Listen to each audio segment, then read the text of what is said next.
Welcome to Sathan classes. Sathan classes में स्वागत है आपका, जहां आपको प्रतिदिन 80 शब्द प्रति मिनट की गति से दैनिक जागरण का एक संपादकीय मैटर बोला जाता है।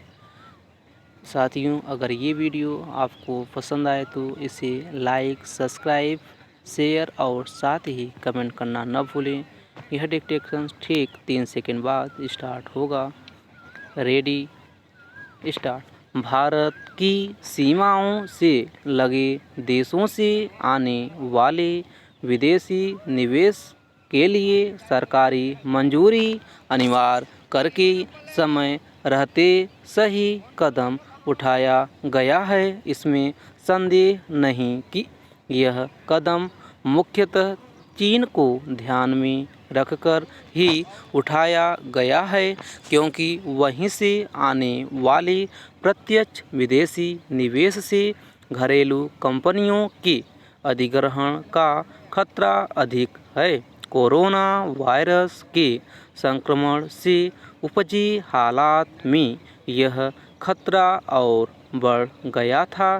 चीनी कंपनियां मौजूदा हालात का फ़ायदा उठाकर भारतीय कंपनियों को खरीद सकती हैं। इसकी आशंका को तब बल मिला था जब कुछ दिनों पहले पीपुल्स बैंक ऑफ चाइना ने HDFC में अपनी हिस्सेदारी बढ़ाई थी।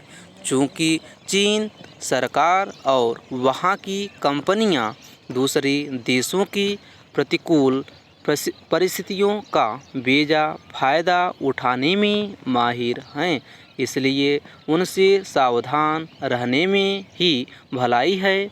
विदेशी निवेश संबंधी नीति की समीक्षा के बाद उसमें बदलाव करके चीन को एक तरह से पाकिस्तान की श्रेणी में रख दिया गया है।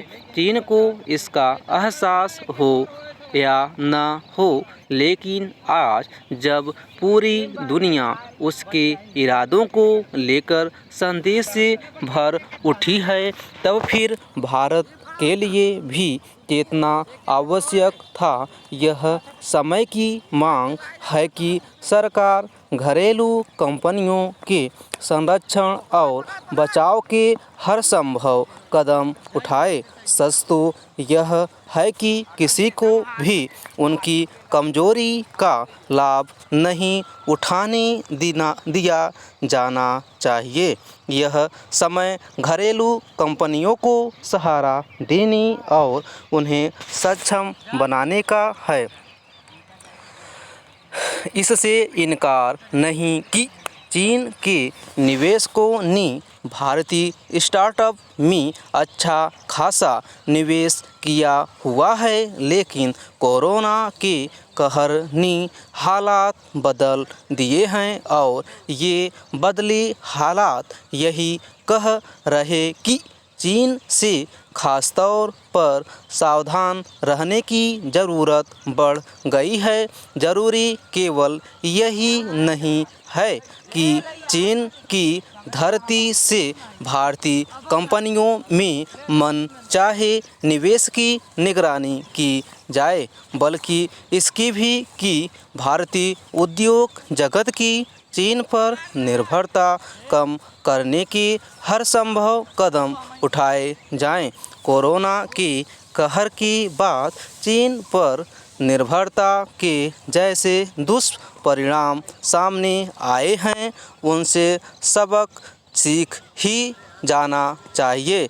कम से कम यह तो बिल्कुल भी नहीं होना चाहिए कि दवा निर्माण की ज़रूरी सामग्री यानी API के मामले में भी हम चीन पर निर्भर रहें।